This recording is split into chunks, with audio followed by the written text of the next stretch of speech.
All right, so 3, 2, 1. Yo, we back in the building. It's Benny Blanc checking in. We got a quick little short for y'all today. I know you guys might have seen we got Draymond and Shaq going at it on the podcast. I'm here to break down a little bit of that conversation, go over those two rosters real fast. I can give you a quick update right now. We have Boston up 84-73 in the third quarter of Game 2 of the Eastern Conference Finals. Very, very good game. Very, very good matchup. We have both teams playing well, so it's fun to watch.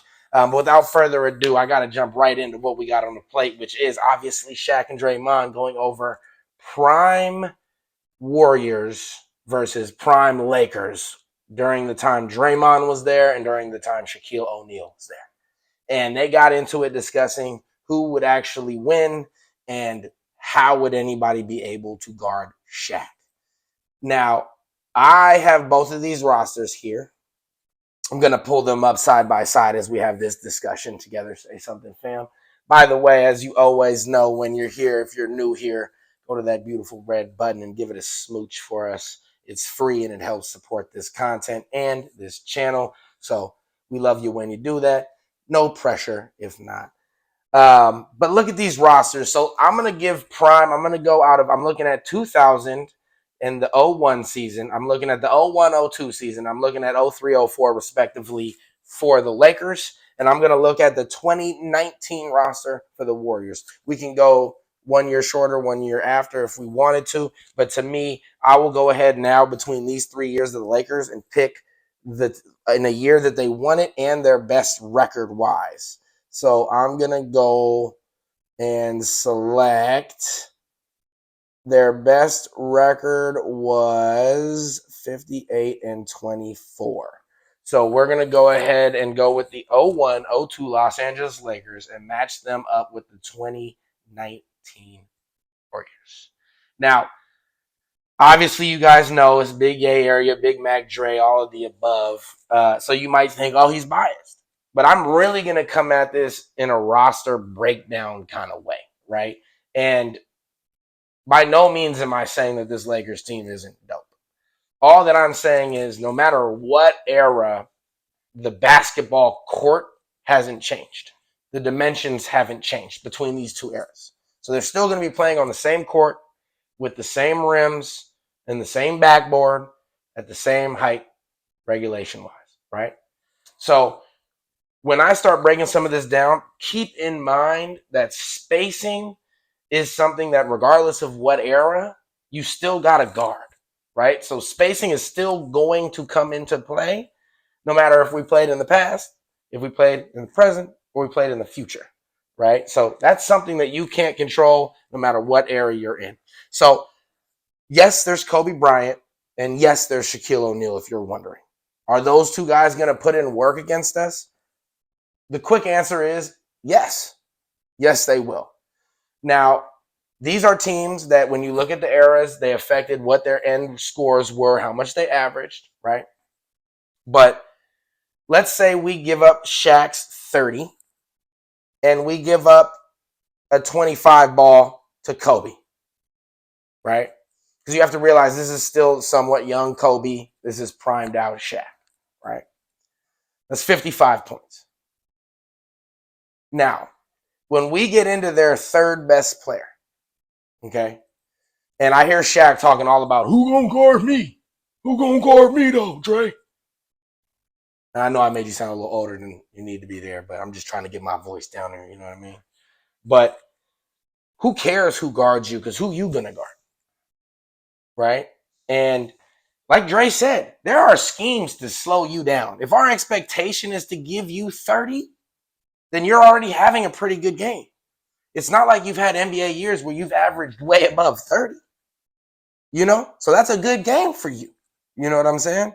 And so if we're giving you 30 and we even are ready to give Kobe 25, your next best player on this roster is a coin flip between Rick Fox, Derek Fisher, Devin George, and don't have me start going down the rest of these names. Because if you think those names are whack, just imagine me putting that before what's next. Okay? Robert Horry, let me not disrespect Rob Horry, Big Shot Bob. He's in there. So Rob's on that list as well. But you guys get what I'm saying. If you know hoop, you're feeling the vibes, right? So mind you, this number of 55. Now, Stephen Curry alone that year is averaging, and again, mind you, when we're looking at the eras, the scores have been inflated as time has gone on. But we're looking at him giving you 28, 29, and that's light work, right? And then we're looking at Kevin Durant giving you 31, that's light work. Then we're looking at Clay giving you dub deuce, that's light work, right? Then we're looking at off the bench. I mean, this is where things get a little crazy because we also have DeMarcus Cousins this year, right? Who's only given us a select amount of minutes, but let's not act like that's not a body to put on you, Shaq. Do you want me to read his numbers? Let me read his numbers. DeMarcus Cousins is 6'10", 270. 270. And that might be light. Okay? So that's a body. It's a real body. We also have Andrew Bogut, 7 foot 260. This is weight. This is big stuff, right? I didn't even mention Bogut's going to give you a smooth 12, 13. This is the time where Draymond Green, he'll give you that 8, but he's got 11 rebounds and 11 assists, right? So I'm just naming the stats that can be put up here.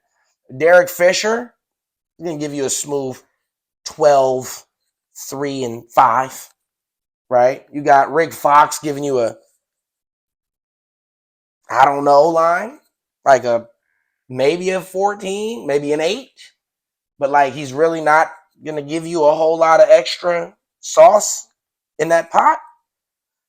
Rob Horry is good for like the random 18, right? But I'm talking about averages when it comes down to this. So when we look at the matchup with Shaq and whoever else, that's fine because we're ready to give you that 30 to 40, right? But when you look at every other matchup across the board, and I heard you screaming the whole Kobe and Clay thing. So before we wrap this up with a bow, I will get to that. But let me just start looking at a couple other matchups to let you, Shaq, think about that as well. Okay? So we have Kevin Durant being guarded by Rick Fox. That's just an RIP waiting to happen. That's why I gave a moment of silence right there. I just let it settle in for a second. For all you hoopers. Rick Fox might have got the ladies on the court. It's over with. And he was a good hooper. But, we're talking about KD averaging 40. E40. 40 water. All on his helmet. And easily, right? Then you look at some of these other off-the-bench matchups where, you're going to end up having Derek Fisher on Stephen Curry. The Warriors had Derek Fisher after he was on the Lakers. And let me tell you, I don't care if he's in his prime, old or young, Stephen Curry is giving him 50. And Stephen Curry after that game is going to call himself Wardell for 24 hours. Because it wasn't close. So he doesn't even have to go by nicknames. He's just going to go by government. He doesn't even have to worry about leaving a trace. That crime scene is clean. You know what I'm saying? We're talking about a murder that nobody knows what happens. That's Steph Curry on Derek Fisher.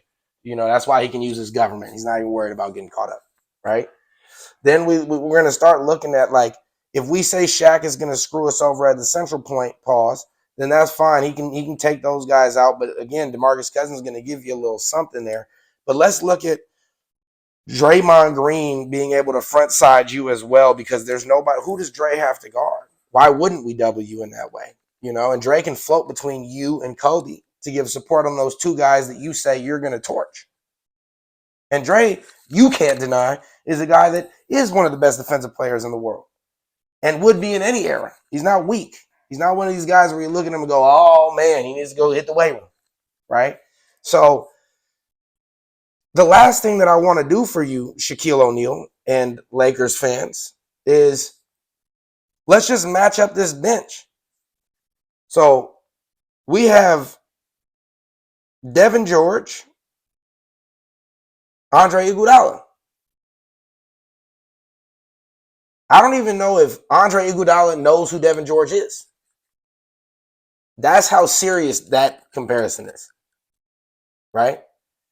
So that's us having another body that we've already won that matchup. We have Sean Livingston. I know you guys remember what Sean was doing for us. Sean's going against Brian Shaw. Okay? Now, I love Brian Shaw. He's from the town. So for all y'all, don't think I'm hating. Brian Shaw, what up, boy? You know, eventually we'll get you on this podcast. It's all Bay love. But since you're from here, I'm sure you wouldn't mind admitting that's no good. You trying to guard Sean Livingston? Brian, you had 2 knee braces on when you was on the Lakers. Sean Livingston was going to use his 1 knee brace and make both of those knee braces become permanent casts. You're about to be full summer locked up. It's about to be over with. People were going to be bringing you stuff, you know, smoothies and shit on the side here. Put it on the table. Can't get anywhere. That was that kind of matchup for you. Okay. Now we got Big Shot Bob. Big Shot Bob's getting smacked with DeMarcus Cousins. What's the point of that? Tell me that. What's the point of doing that to Rob? Big Shot Bob, he's got a nice little Hall of Fame kind of off the bench credential. Do you really want to put that matchup on his resume? Okay. So all that I'm saying is to wrap this up and to just make it nice and tight and neat. How do you match up with everybody else who's not named Shaquille O'Neal and Kobe Bryant? Now, just please, you can go ahead and hit us up. Shaq, you can call in. You can have me call in. I'd love to know. And for all of you guys out here, whether you're a Laker fan, I hope you're a Warrior fan. Shout out to all my Dubs Nation.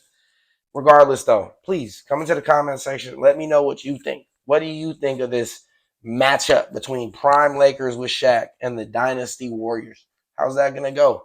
Do you think that in a 7-game series we get the best of them? Do you think they get the best of us? And let me know why. And to give you my overall assumption on how I feel a series ago, I think it's 6 games. I think it'd be 4-2, and I think that both of those Lakers games would be on late game heroics by Kobe. You wouldn't even have one game where y'all were up big. Never. But just remember and put respect on the guys that we had on that court, man. There's a reason that the whole NBA quit for those 4 years. You know what I mean? Really the 3-year window, but you know what I'm saying. So all love, man. You know, say something, family. We in the building as always. Please, like I said before, support the channel by hitting that button and like, comment, and subscribe. We're going to check everything and make sure we're right there with y'all.